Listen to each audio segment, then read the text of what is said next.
primarily the parent's responsibility for the good mental well-being of the child. Similarly, it is the responsibility of society, government, and nation for the good mental well-being of its citizens. From the moment a child is born, their brain begins forming nearly 1 million neural connections every second, shaped by love, language, nutrition, and, critically, relationship. And just as a parent plays the essential role of caregiver, emotional regulator, boundary setter, and model for coping, it becomes clear that the mental well-being of a child is not formed in isolation but in relationship with the world around them. In early childhood, parental responsiveness wires a child's stress regulation system, teaching the nervous system how to calm itself when distressed, or how to find comfort when overwhelmed. When parents are warm, consistent, and emotionally available, children are less likely to develop anxiety, depression, or maladaptive behavioral patterns later in life. But what happens when the parent is absent, overworked, mentally unwell, or trapped in a cycle of poverty or trauma themselves? In those cases, while parenting remains the first circle of influence, the outer circles, community, government, and social infrastructure, must step in. Just as the brain needs a secure base to thrive, a society must serve as a collective secure base for its members. According to the World Health Organization, depression is now the leading cause of disability worldwide, and the economic burden of poor mental health globally is projected to reach $6 trillion by 2030. These are not just statistics, they are reflections of broken systems, of unattended pain, and of national neglect. Imagine a father working 3 jobs with no paid family leave, trying to console his daughter via FaceTime while she navigates bullying and low self-esteem alone. Or a mother struggling with postpartum depression but afraid to seek help because her insurance doesn't cover mental health services. These are not parenting failures, they are policy failures. If we, as a global society, recognize that good parenting creates resilient, socially healthy individuals, then we must also recognize that it is the responsibility of governments to parent the collective, providing the frameworks, through housing, healthcare, education, and justice systems, that allow individuals to live with dignity, safety, and mental health. A child's growth flourishes when their caregiver is not drowning in systemic stress. And likewise, an adult's mental health thrives when their environment is structured with compassion and equity. Studies from Scandinavian countries like Sweden and Finland, which invest heavily in mental health access, paid parental leave, universal healthcare, and education, show significantly lower rates of depression and anxiety across age groups, including adolescents. These nations understand that mental well-being isn't a luxury. It's the bedrock of a thriving economy, democracy, and culture. When societal structures fail to uphold these responsibilities, mental illness skyrockets, incarceration becomes the default mental health care provider, and generations inherit unresolved trauma. Parenting becomes harder in a world where there are no parks to play in, no school counselors to talk to, and no social workers to intervene early. It is no surprise that ACEs, adverse childhood experiences, are a strong predictor not only of psychiatric disorders, but of physical illnesses like heart disease and diabetes. ACEs don't arise solely from the parent-child relationship. They come from violence in the home, instability in housing, systemic racism, lack of safety, and food insecurity. If society creates the conditions for ACEs, then it holds the responsibility for healing them. The parallel between parent and government becomes especially clear when we consider the role of empathy. Just as a good parent tunes into the emotional needs of their child, noticing when they're withdrawn, angry, or insecure, a good government must attune to the collective mood of its people. Are we overworked? Under-supported? Is there a national loneliness epidemic? Are suicides on the rise? These are cries for help at scale, and the appropriate response isn't policing or punishment. It's policy. For example, Japan appointed a Minister of Loneliness in 2021 to address rising suicide rates linked to social isolation.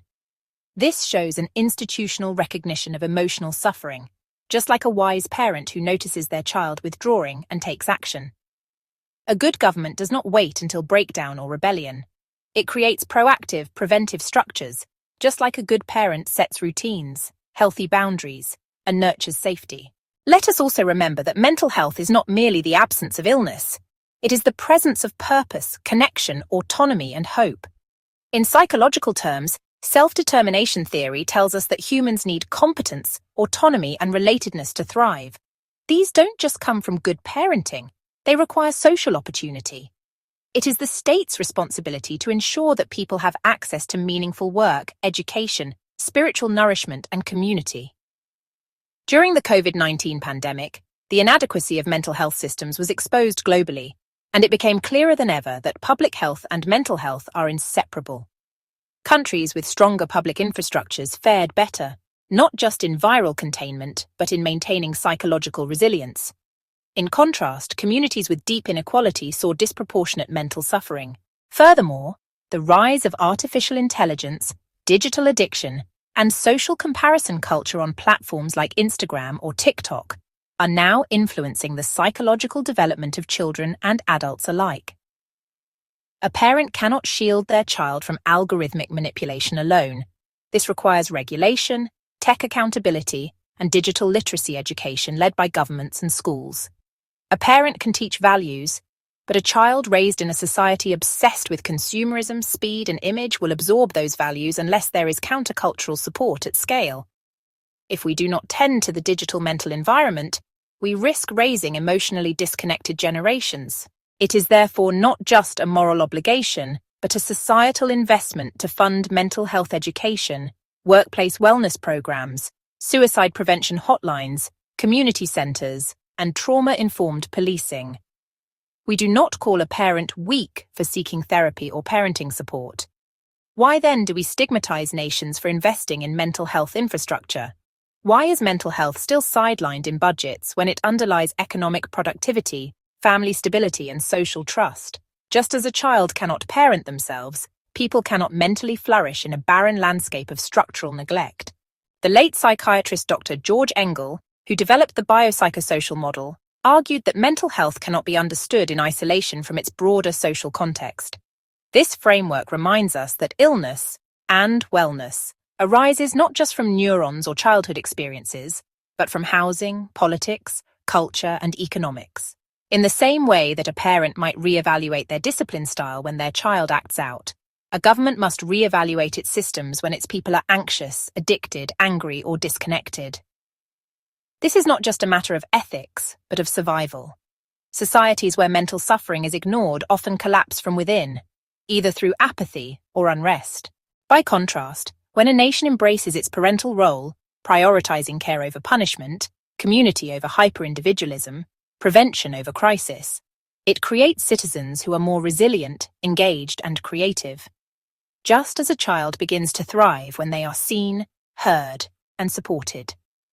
A nation begins to heal when its people are treated not as data points or burdens, but as full human beings with emotional needs. We cannot speak of responsibility without mentioning interdependence. In indigenous and Eastern traditions, the individual is never separate from the collective. Ubuntu philosophy in Africa says, "I am because we are." The Buddha taught that suffering is not just personal but communal. These traditions remind us that well-being is relational. It flourishes in mutual care. Parenting is not just about biology. It's about presence, intention, and structure. Similarly, leadership, be it national or local, is not about control, but about cultivating the right soil so human beings can grow. If parents are the first garden, then society must be the forest, the climate, and the sun. Every citizen carries the scars or blessings of the systems they grow up in, and while parents lay the first bricks, governments must ensure the whole house is safe. From prenatal care to elder care, from school systems to prisons, every societal choice is either fostering mental well-being or eroding it. To truly champion mental health, we must stop isolating it as a private issue and treat it as a public priority. Only then can we raise not just healthy children, but a healthy civilization.